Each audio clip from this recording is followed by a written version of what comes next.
Bismillahirrahmanirrahim. Assalamualaikum warahmatullahi wabarakatuh. Alhamdulillahi rabbil alamin, wa bihi nasta'inu ala umuri dunya waddin, wassalatu wassalamu ala asyrafil anbiya'i wal mursalin sayyidina Muhammadin wa ala alihi wa ashabihi wa man tabi'ahum bi ihsanin ila yaumiddin, amma ba'd. Qala Allah subhanahu wa ta'ala fil Qur'anil Karim, a'udzu billahi samiil 'aliim minasyaitonir rajim. Inna anzalnahu fi lailatul qadr wa ma adraka ma lailatul qadr. Lailatul qadri khairum min alf syahr. Tanazzalul malaikatu war ruhu fiha bi idzni rabbihim min kulli amrin salam. Salamun hiya hatta matla'il fajr. Al-ayah. Shadaqallahul 'azim wa shadaqa rasuluhun nabiyul karim. Bapak Ibu jamaah salat tarawih yang semoga dirahmati oleh Allah Subhanahu wa taala. Tidak terasa saat ini kita telah masuk di malam ke-26. Ya, betul ya. Malam ke-26, pertanda Ramadan telah berkemas. Sedikit lagi Ramadan akan beranjak pergi dan kita akan berpisah dengan bulan suci Ramadan. Kata para ulama, janganlah kamu meneteskan air mata karena kepergian Ramadan, karena sejatinya Ramadan itu akan datang kembali, tetapi menangislah karena takut jika nanti ketika Ramadan kembali justru kita telah beranjak pergi. Hadirin jamaah salat tarawih yang semoga dirahmati oleh Allah Subhanahu wa taala. Di akhir-akhir atau di pucuk bulan suci Ramadan ini seyogianya kita mengikuti jejak langkah Nabi Muhammad SAW, praktek yang beliau perlihatkan kepada kita dalam sabda-sabdanya, yaitu beliau idza dakhala asyral awakhir, ketika memasuki 10 hari terakhir, syadda mi'zarahu, beliau mengencangkan ikat pinggangnya. Para ulama di sini banyak mentafsirkan yang mengerucut kepada bahwa Nabi SAW lebih bersemangat, lebih mengerahkan semangatnya, lebih ijtihad, lebih bersungguh-sungguh dalam mengisi setiap celah waktu di bulan suci Ramadan. Bukan hanya malamnya ya, tapi setiap celah waktu di bulan suci Ramadan. Karena keberkahan bulan suci Ramadan itu bukan hanya di siang harinya atau di malam harinya, tetapi di setiap celah-celah waktunya. Maka seyogianya kita mengisi setiap celah waktu ini dengan banyak beribadah kepada Allah Subhanahu wa taala, baik itu ibadah yang bentuknya lisan atau zikir ataupun ibadah yang bentuknya amaliyah jasadiyah. Hadirin jamaah salat tarawih yang semoga dirahmati oleh Allah Subhanahu wa taala. Semoga Allah Subhanahu wa taala juga menyelamatkan kita daripada orang-orang yang kelak di hadapan Allah Subhanahu wa taala justru menerima puasanya tanpa ada pahalanya, bahkan menerima puasanya dalam keadaan cacat. Kata Nabi SAW, rubba shaimin laisa lahu min siyamihi illa al-ju'. Ada berapa banyak nanti di hadapan Allah Subhanahu wa taala orang-orang yang justru membawa puasanya di hadapan Allah Subhanahu wa taala tidak ada apa-apanya kecuali hanya haus dan dahaga, kecuali hanya lapar dan lesu lemah saja. Maka sejatinya kita sebagai seorang mukmin muslim yang berusaha untuk mendekatkan diri kepada Allah Subhanahu wa taala, kita berusaha menjaga satu niat kita, yang kedua amal kita, jangan sampai justru niat dan amal ini tidak berbanding lurus menghadap kepada Allah Subhanahu wa taala. Karena terkadang amal kita lurus kepada Allah tapi niat kita tidak lurus. Di samping itu kadang niat kita lurus karena Allah Subhanahu wa taala tapi amal kita tidak lurus. Maka niat dan amal ini harus betul-betul berbanding lurus kepada Allah Subhanahu wa taala. Niatnya lurus karena Allah Subhanahu wa taala, amalnya benar lillahi taala. Hadirin sidang salat tarawih yang semoga dirahmati oleh Allah Subhanahu wa taala. Sebagai penyemangat untuk kita semua, ada salah satu perkataan dari Imam Ibnul Qayyim Al-Jauzi rahimahullahu taala. Beliau pernah berkata, innal khayla idza syarafat nihayatal midmar badalat qusara juhdiha litafuza bis-sibaq.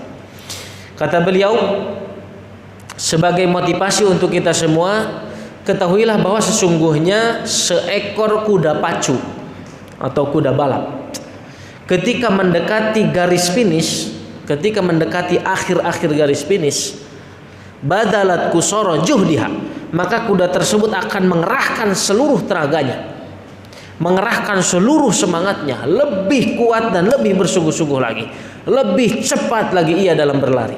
Untuk apa? Litafuza bisibaq, agar supaya dia memenangkan pertandingan. Kemudian beliau melanjutkan perkataannya, fala takunil khailu aftanu minka, jangan sampai justru kuda lebih cerdas daripada engkau. Ini salah satu tamparan untuk kita semua bahwa jangan sampai justru kuda lebih cerdas daripada kita sebagai manusia yang berpuasa. Kita ketahui bahwa sebagai seorang yang berpuasa di bulan suci Ramadan itu ada batas waktunya, hanya 1 bulan saja. Dan saat ini kita telah memasuki di malam ke-26, pertanda sebentar lagi kita akan memasuki garis finish bulan Ramadan, yaitu hari raya Idul Fitri.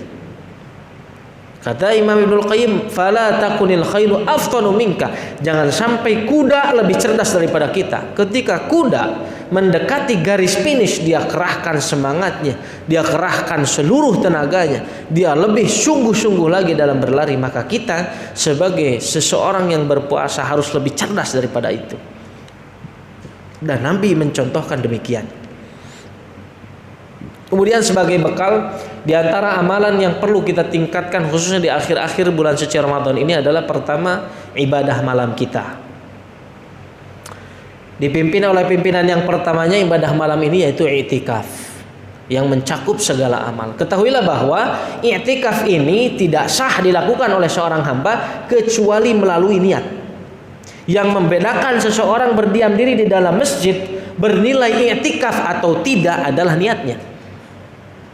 Maka para ulama berbeda pendapat tentang i'tikaf ini.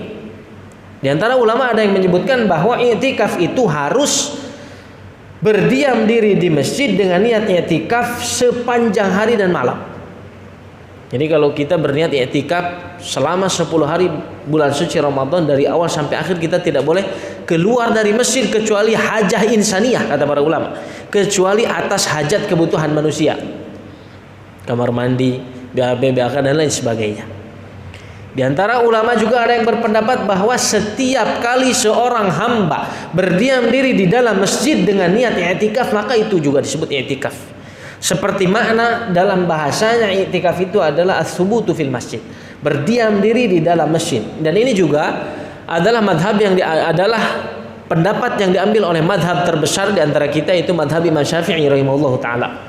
Maka di antara kita yang belum bisa untuk beriktikaf sepanjang hari sepanjang malam di 10 hari terakhir ini, maka ambillah madhab yang kedua, pendapat yang kedua ini. Ambillah pendapat Imam Syafi'i. Ketika kita tidak mampu beriktikaf sepanjang hari sepanjang malam, maka setiap kali kita masuk ke masjid niatkan iktikaf, supaya kita tidak ketinggalan keutamaannya, supaya kita tidak ketinggalan fadilah yang besar yang Allah sediakan di 10 hari terakhir ini, terutama di malam Lailatul Qadar yang Allah rahasiakan waktunya. Meskipun Nabi memberikan gambaran, ada yang menyebutkan dari kalam ulama bahwa di 10 hari terakhir silahkan cari, ada yang lebih dekat lagi di malam-malam yang ganjil, ada yang lebih dekat lagi di malam ke-27, dan berbagai macam pendapat yang lainnya. Intinya dirahasiakannya malam Lailatul Qadar ini adalah sebagai bentuk bagaimana Allah menilai kesungguhan kita dalam mencarinya. Jadi mungkin sebagaimana manusia pada umumnya ketika mengetahui waktunya ditayin, ditentukan ini malam Lailatul Qadar, otomatis masjid penuh di malam itu.